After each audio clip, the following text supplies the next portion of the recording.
The thing about losing the hearing in your left ear, Ekaterin had found, was that silence became asymmetrical.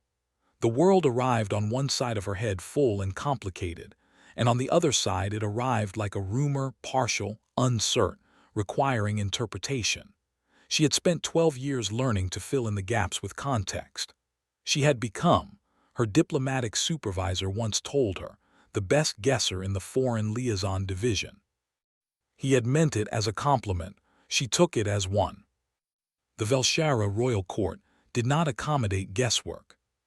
She understood this the moment the shuttle broke through the atmosphere and the palace came into view, a structure that had no right to exist at this scale, all crystalline spires and resonance arches that caught the planet's twin suns and scattered light in frequencies her eyes weren't quite built to process. Her cochlear implant crackled. The palace was broadcasting something, some deep harmonic that the implant's filters kept trying to categorize as signal rather than architecture. Attaché Ekaterin, her escort, a junior Vel'Shara Court official with pale silver skin and the elaborate shoulder markings of minor nobility, turned to address her. His name was Tessavar, and he had been assigned to her for reasons of insult. He was young, untested, and visibly nervous. The resonance chamber will affect your device. We have noted this in humans before. Noted how? 3 of your predecessors requested early reassignment. He paused. 1 requested medical evacuation. Ekaterin adjusted the implant's sensitivity down 2 levels until the crackling settled into a low, persistent hum, like a held breath. What did they do wrong? Tessavar blinked. His skin, normally the flat silver of the administrative class, shifted for a moment toward something uncertain. She had read the briefings on Vel'Shara bioluminescence, emotion as display, display as sovereignty, the rigid hierarchy of who was permitted to feel visibly, and when. The administrative class kept themselves carefully neutral. Only the royal family was permitted unguarded light. They were uncomfortable, he said finally. Discomfort makes humans expressive. I'll keep my expressions on the correct side of my face, she said, and watched him try to parse the joke and fail, and decided she liked him despite herself. The resonance chamber was worse than the shuttle had suggested. The hum became a pressure behind her functioning ear, a vibration that seemed to originate inside her sternum rather than from any identifiable source. The room was vast and pale and full of Vel'Shara nobility standing in geometrically precise arrangements, their skins all performing careful neutrality while their eyes tracked everything. Tessavar walked her to her position, the designated human attaché space, marked by a slightly raised platform that she recognized immediately as both an honor and a containment. She would be visible and easily watched. She stood on it and surveyed the room and did not show that her implant had fully given up trying to filter the palace harmonics and was now simply humming one long sustained note directly into her auditory nerve. The king entered. Every Vel'Shara in the room performed the Kelsavar, a lowering of the eyes combined with a slight turn of the head, presenting the right cheek, signifying that one did not presume to hold gaze with the sovereign. Ekaterin had studied this. She knew this. The briefing document had been explicit. Her implant chose that exact moment to spike, a burst of static that felt like a needle through her left temple, and she flinched right instead of left, and looked up instead of down, and locked eyes with the wrong person entirely. Not the king. The crown prince. He was standing 3 degrees to the king's left, which in the briefing documentation had been described as the position of succession, visible, formal, protected from direct engagement by 14 layers of court protocol. He was taller than she'd expected from the photographs, and his skin in this light was the deep blue of the noble class, completely still, completely controlled. Except, his eyes met hers, and for one fraction of a second before he controlled it, the skin along his jaw and throat blazed gold.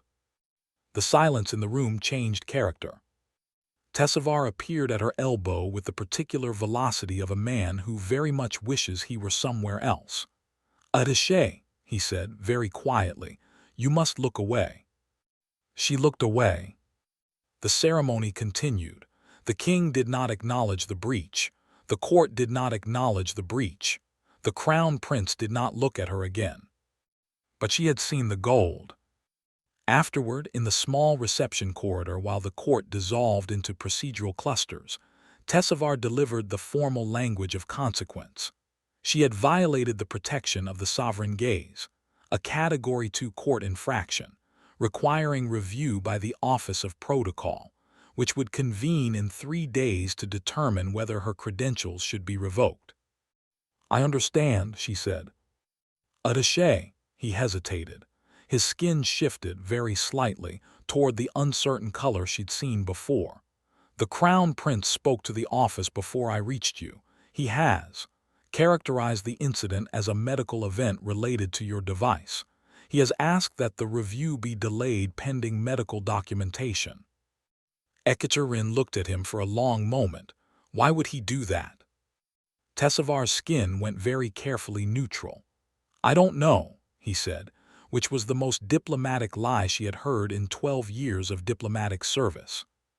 She spent the next 2 days in her quarters, filing the medical documentation the prince's intervention had made necessary, running the implant through 3 diagnostic cycles, and thinking about gold. The trade crisis arrived on the 3rd day, which was either convenient timing or the universe's sense of irony, and Ekaterin had long since stopped being able to tell the difference. The Vel'Shara were in negotiations with the Harath Collective, a species whose communication was heavily contextual, whose agreements were built not on explicit terms, but on layers of implication and formal subtext that required a translator who understood not just words, but the precise weight of silence. The court's existing human translator had taken ill. The next certified specialist was 11 days away by the fastest available transit. The Crown Prince had apparently reviewed the files of every human currently resident in the palace. Ekaterin learned she had been assigned to the negotiation team when Tessavar appeared at her door at 6th hour, with the specific expression of a man delivering news he cannot decide is good or terrible. "The Crown Prince has requested your assistance," he said. "The Crown Prince," she repeated, "who I am currently under protocol review for looking at. The review has been suspended pending the trade emergency." He paused. "Attaché, I am told to inform you that attendance is requested, not required. You may decline." She thought about 11 days of sitting in her quarters listening to her implant hum. "Tell me about the negotiation." The Harath delegation was small, 3 representatives with the flowing, iridescent membranes of their deep-water evolution, who communicated in a layered speech that carried 4 simultaneous tracks of meaning, and expected their interlocutors to engage with all 4. The Vel'Shara, whose language was precise and hierarchical and deeply uncomfortable with ambiguity, had been mistranslating them for 6 months. Not maliciously. Simply, they heard the surface layer and assumed it was the whole thing. The Crown Prince was already in the negotiation chamber when Ekaterin arrived. He was seated at the head of the Vel'Shara position, 3 advisors flanking him, his skin its perfect performing blue. He did not look at her. She sat at the translator's position, which placed her slightly behind and to his left. Her implant hummed. She pulled up the transcript of the previous 6 months of negotiations and spent the 12 minutes before the Harath delegation arrived reading with the focused attention of someone diffusing something. The Harath entered. Greetings were exchanged. The Crown Prince began the formal opening statement, precisely worded, carefully structured, a piece of diplomatic architecture. The lead Harath representative responded. Ekaterin translated the surface layer, then, without stopping, translated the second layer underneath it, the formal expression of old grievance, and then the third, which was an offer wrapped in that grievance, and then the fourth, quieter than the others, which was something that took her a moment to name. "We are tired and we want this resolved, and we came here hoping someone would finally hear us." The chamber was very quiet. The crown prince turned to look at her, directly, which was, she was fairly certain, another 14 protocol violations right there. "Say that again," he said, "the last part." She said it again. His skin did something complicated, a ripple she didn't have the briefing vocabulary for, blue deepening towards something she couldn't name. He turned back to the Harath delegation and was silent for a moment that stretched long enough that one of his advisors leaned forward slightly in concern. Then the crown prince said, in the formal register of sovereign address, "We hear you." Not the diplomatic boilerplate, not the ritual acknowledgement, the actual words, weighted with the actual meaning. "We have been listening incorrectly and now we are listening correctly and this changes things." The lead Harath representative's membranes went very still. "You have a translator," she said, which was the surface layer Ekaterin noted. "Underneath it, you finally have a translator." The negotiation took 4 hours. Ekaterin worked her way through a jug of water and a low-grade headache from the implant's sustained effort, and the peculiar concentration required to hold 4 simultaneous tracks of meaning without letting any of them collapse. The crown prince worked through what she slowly recognized was his own version of the same effort, listening for things his formal training hadn't taught him to hear, adjusting, correcting, actually negotiating rather than performing negotiation. By the end, there was a framework. Not an agreement, frameworks came first, but a genuine one, built on what both parties actually wanted rather than what they had each assumed the other would accept. The Harath delegation left with the careful, controlled dignity of people who had expected to fail today and hadn't. The advisors began collecting their materials. The crown prince did not move. Ekaterin was gathering her notes when she became aware that the chamber had emptied, and she was alone with him, which was another category of protocol violation she didn't have the documentation for. "You heard 4 layers," he said. It was not quite a question. "I hear everything I can reach," she said. "Some things require more effort than others." A pause. His skin did the complicated thing again, blue with something running underneath it that the briefing had not prepared her for. "Your medical documentation noted partial hearing loss." "On one side, yes." "Then how?" "I compensate." She closed her folder. "I've had 12 years of practice filling in what I can't hear with what I can infer. It turns out that's approximately the same skill set as translating a species whose primary communication mode is subtext." She looked up at him, which she was reasonably certain was still a protocol violation, but she was losing count. "Your Grace, may I ask why you told the Office of Protocol my infraction was a medical event?" The gold came back. Faster this time, less controlled, a flush along his throat that he contained in approximately 2 seconds, which was 2 seconds more than it had taken him in the resonance chamber. "Because it was accurate," he said. "It was convenient." Accuracy and convenience are not mutually exclusive. "No," she agreed, "but you didn't know me. You had no reason to." She stopped, reconsidered. "You saw the file, the medical file. All diplomatic credentials include medical histories. And you read mine before you decided to intervene." He said nothing. His skin was performing very hard at neutral. She had spent 12 years learning to read the gap between what was said and what was meant. "Thank you," she said, which covered both the intervention and the thing underneath the intervention that neither of them was going to name yet. She left before he could respond. Behind her, she thought she heard, very faintly, the sound of someone who had been holding something tightly suddenly breathing. But her left ear wasn't reliable. It could have been the palace harmonics. It was Lord Tessivar who told her, 17 days later, that there was a problem. He appeared at her door at an hour that suggested urgency, and his skin was doing the uncertain shifting she had come to associate with news he wished he didn't have to deliver. She let him in, closed the door, and waited. "There are members of the court," he said, "who have made representations to the King's Council." "About?" The Crown Prince's conduct during the trade negotiations, and subsequently, he stopped. Attaché, you should know that the Crown Prince has consulted you 6 times in the past 17 days, regarding translation matters formally, but the consultations have been noted. She had noted them herself, had noted the way the conversations consistently expanded past their stated purpose, had noted the way he listened, not just to what she said but to the rhythm of how she said it. The way a musician listens to another musician's timing, had noted that she was doing the same thing, and that this was not the behavior of a translator maintaining professional distance.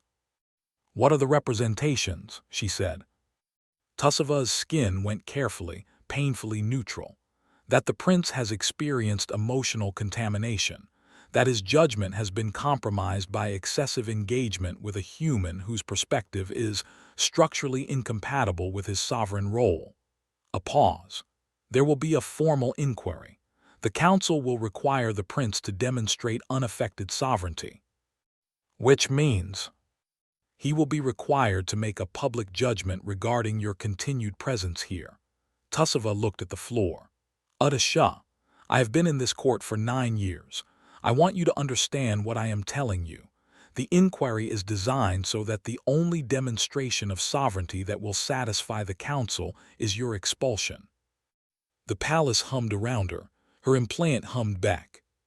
She thought about the negotiation chamber, the 4 layers of Harith's speech, the things she had heard under the Crown Prince's silence, which she had been carefully not nomming for 17 days. "Tusava," she said, "is there an ancient title in Vel'Shara court law, something old, pre-unification, for someone who witnesses truth on behalf of the crown?" He looked up. "How do you?" "I read comprehensively when I'm anxious. Is there?" A long pause. His skin shifted toward something she hadn't seen before, not neutral, not uncertain. Something that looked in the pale Vel'Shara register almost like wonder. "The Kulvara," he said slowly. "Witness of resonance. It is very old. Pre-unification, yes. It was granted to those who could perceive truth in diplomatic contexts that the crown could not directly observe. It has not been invoked in..." "How long?" 300 years. "Does it exist? Is it still legally valid?" "It exists in the Founding Codex, which is the foundational document of the sovereign line. It cannot be superseded by subsequent court protocols." He was staring at her. "Attaché, if the prince invoked that title, the council could not." "I know," she said. "He would have to know it exists, and he would have to be willing to use it." She held a title in her mind, Witness of Resonance, and felt its weight, which was the weight of 300 years of precedent and the weight of what she had been doing in every conversation for 17 days. And underneath both of those, the weight of a specific quality of listening that had no name in her own language and had apparently had a name in his for 3 centuries. "How do I get a message to him," she said, "that the council won't intercept?" Tusava was quiet for a moment. His skin did the wonder thing again, more clearly this time. "Through me," he said. "I am still very junior. No one watches what I carry." The public inquiry convened in the resonance chamber, the same room, the same geometry, the same harmonic hum that had started everything. The court arranged itself with the precise choreography of an institution that had been staging these moments for centuries. The King's Council occupied the elevated tier. The Crown Prince stood in the position of succession, which today had a different implication. He stood as the subject of the inquiry, not the heir apparent, and the distinction was visible in the way he held himself, perfectly still, perfectly controlled, his skin its performing blue. Ekaterin stood in the human attaché's designated space. Her implant was humming. She turned its sensitivity down until the palace became a low background note, and her own heartbeat was louder. The council's senior member read the formal charges, the language of contamination, of compromised sovereignty, of a crown prince who had allowed a human's perspective to distort his judgment. It was delivered without heat, which made it worse. This was not malice. It was institutional logic, clean and self-certain. The prince was asked to demonstrate that his sovereignty was unaffected. He was asked, specifically, to render judgment on the continued presence of the human cultural attaché Ekaterin. The chamber was very quiet, the kind of quiet that has weight. Ekaterin watched him. She was standing to his left, which meant she was on her deaf side. She could see him, but the sound of his voice, when it came, would arrive filtered through her right ear's compensation rather than directly. She was used to this. She had spent 12 years learning to hear things from the wrong angle. He stood in silence for a moment that stretched long enough that one of the council members shifted slightly. Then the crown prince of the Vel'Shara opened his mouth and began the formal language of dismissal. She watched his skin. She had learned to read it the way she had learned to read everything she couldn't hear directly, through inference, context, the gap between what was performed and what was true. His skin was very blue, very controlled. The language of sovereignty was coming out of him word by word, and each word was correct, and each word was. The gold came. Not a flicker, not a fraction of a second flash that could be attributed to light and angle. It came up his throat and across his jaw and spread to the high planes of his cheeks like something that had been held underwater for 3 weeks and finally, irrevocably surfaced. The formal words of dismissal stopped mid-sentence. The chamber made a different kind of silence now. One of the council members stood. "Your Grace." "I invoke," the crown prince said, and his voice had a quality she hadn't heard in 17 days of careful professional conversation, something stripped of its performance layer, arriving plain and direct as a statement of fact, the Kulvara. The chamber went so quiet she could hear the palace harmonics clearly for the first time. "I invoke the witness of resonance, as is my sovereign right under the founding codex, for one who has demonstrated the capacity to perceive truth in diplomatic contexts that the crown cannot directly observe." He turned. He looked at her directly, which today was not a violation. Today he was the crown, and the crown looked where it chose. 300 years ago, the Kulvara was granted to those whose perceptions served the sovereign line. I am the sovereign line. And I am telling this council that the expulsion of this attaché would be an insult to the crown I represent. The senior council member had gone the particular silver of deep discomfort. "Your Grace, the founding codex is the foundational document," he said, "of this sovereign line, which supersedes, as I believe you know, subsequent court protocols." A pause. "I have been in 6 consultations with attaché Ekaterin in the past 17 days. In each of those consultations, I have made better decisions than I would have made alone. The Harath framework exists because she heard what I had been trained not to listen for. The Kulvara exists for exactly this. The crown does not always perceive clearly. The witness of resonance exists to correct that deficiency." His skin was still gold. He was not correcting it. This is not contamination. This is the sovereign line functioning as the founding codex intended it to function. A silence. The long, institutional kind, where an entire structure is deciding whether to adjust or resist. The senior council member sat down. Ekaterin realized she had been holding her breath and let it go slowly. Her implant hummed. The palace hummed back.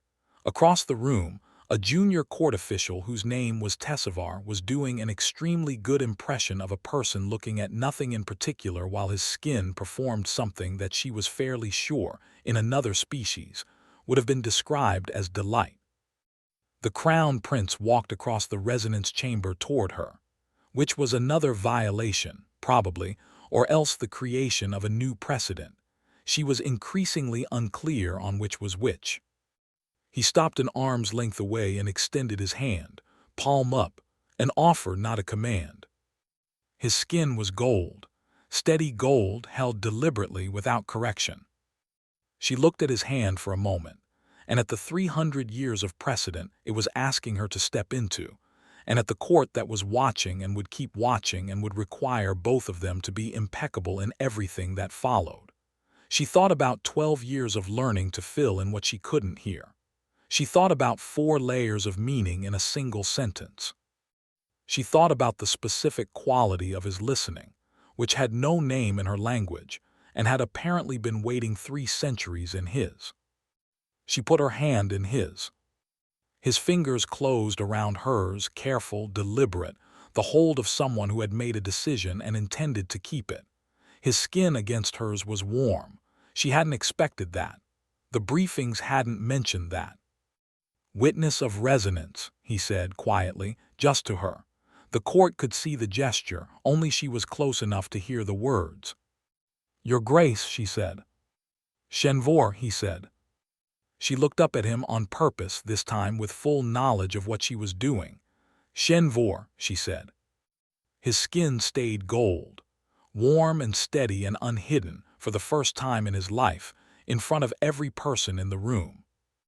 She had spent 12 years learning to hear things from the wrong angle. She had learned that the gaps in what you could hear were not absences. They were spaces, and spaces had their own kind of shape, and shape had its own kind of meaning, and meaning, if you were patient and precise and willing to fill in the gaps with everything you had, was never truly lost. Her implant hummed. The palace hummed. His hand held hers, warm and certain, and somewhere in the high crystalline arches of the resonance chamber, the light caught and scattered into frequencies she was only just beginning to learn to see.